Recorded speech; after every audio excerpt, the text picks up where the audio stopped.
Salam sejahtera sahabat IKP STP terkasih. Sebelum kita merenungkan firman Tuhan hari ini, mari kita mengambil waktu berdoa, mari kita berdoa. Ya Tuhan, kami bersyukur atas kasih-Mu, bahkan atas kasih-Mu yang membuat kami memiliki masa depan bersama-Mu dalam kasih-Mu. Inilah rasa syukur kami, demi Kristus kami berdoa. Amin. Saudara-saudara yang terkasih, akan menjadi firman Tuhan kita pada hari ini ialah dari Wahyu 22 ayat 1-2. Saya akan membacakan ayatnya demikian tertulis, saudara-saudara.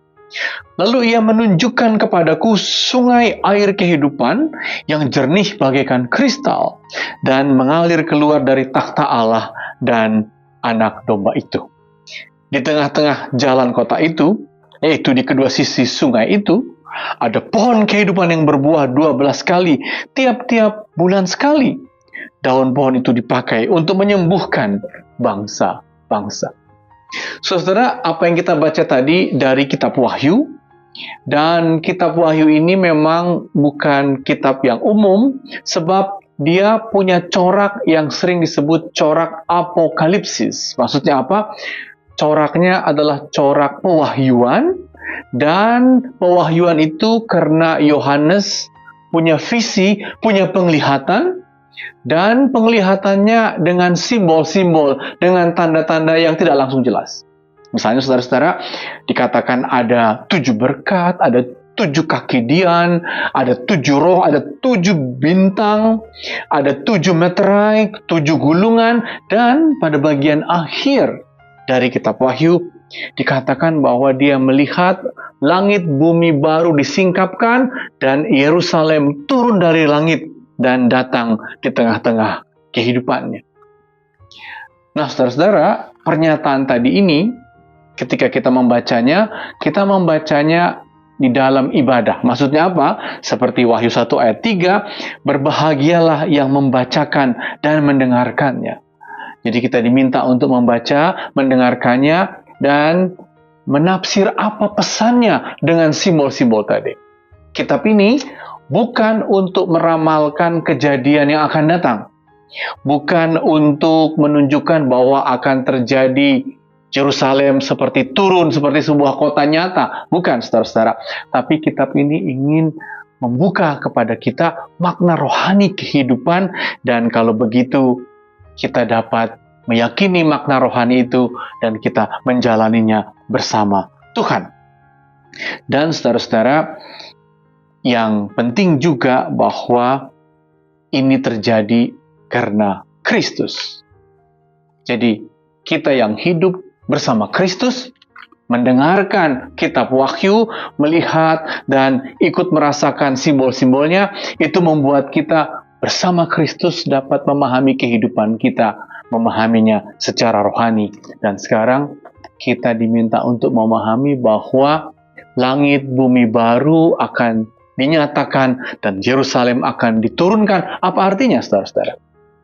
Pada ayat yang tadi kita baca, Wahyu 22 ayat 1 dan 2, ditunjukkan gambaran tentang Yerusalem baru itu. Bahwa apa katanya? Bahwa ada sungai yang airnya jernih seperti kristal. Jadi ini sebuah penglihatan, sebuah imajinasi. Dan ada sungai, dan ada pohon-pohon, bahkan daun-daun dari pohon itu akan menyembuhkan bangsa-bangsa. Luar biasa imajinasinya. Itu tidak akan kelihatan sedemikian dalam kehidupan nyata, tidak. Ini sebuah bayangan. Tapi tujuannya apa? Tujuannya ialah bahwa Allah sedang bekerja membaharui kehidupan. Makanya disebut langit baru, bumi baru. Kehidupan Anda dan saya sedang dibaharuinya, dan salah satu pembaharuannya adalah kita dipisahkan dari kejahatan.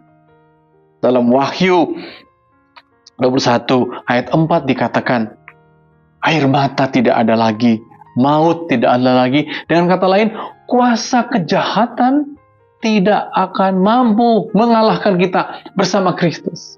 Maka kalau begitu, sekarang kita bisa hidup sehari-hari dengan segala tantangan. Kita bisa hidup bahwa kebaikan Tuhan mulai terjadi, bahwa kuncup-kuncup kehidupan mekar, dan marilah Anda dan saya menemukan dalam hidup kita masing-masing di mana kuncup-kuncup itu ada pada Anda dan saya, dan dari kuncup-kuncup itu kita akan bisa hidup.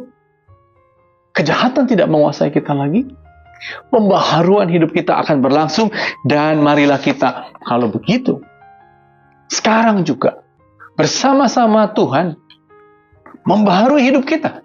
Dia mendatangkan kebaikan, kuncup-kuncupnya diberikan kepada kita, dan marilah kita juga melihatnya, menjalaninya, melakukan yang baik agar kehidupan kita terus-menerus nanti ke arah kesempurnaan bersama Tuhan pada waktunya. Sekarang ini kita bisa mulai karena dasarnya telah baru, karena kuasa kejahatan sebenarnya tidak akan lagi bisa mengalahkan kita.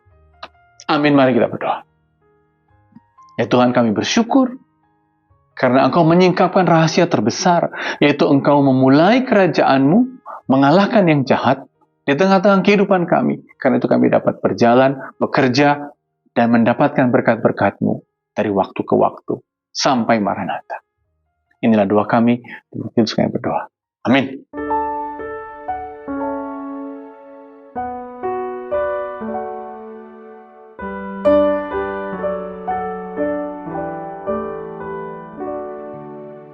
Ku